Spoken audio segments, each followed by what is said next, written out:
Manuel Quintanar, es la plana mayor del Hostal dos Reyes Católicos de Santiago de Compostela. Y ahora yo pregunto, la experiencia de una cena a ciegas, para vosotros, que sois los que habéis coordinado y habéis dirigido esta experiencia, ¿qué sabor de boca os deja?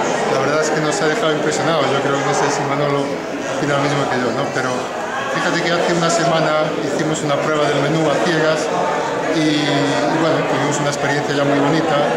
Hemos sobre todo pues experimentado otros sentidos que a veces los teníamos olvidados porque comemos mucho con los ojos y menos con otros sabores.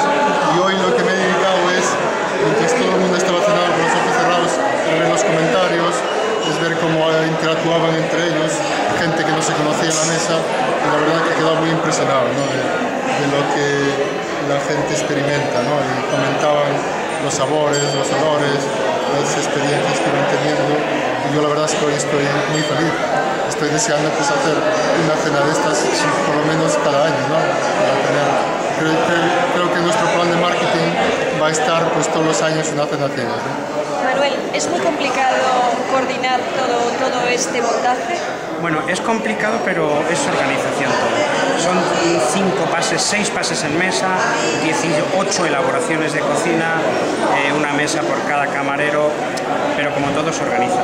Hemos disfrutado trabajando, hemos disfrutado el servicio y como puedes ver la gente ha disfrutado cenando, con lo cual el círculo está completo.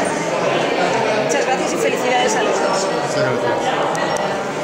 Ya está. Gracias. Perfecto.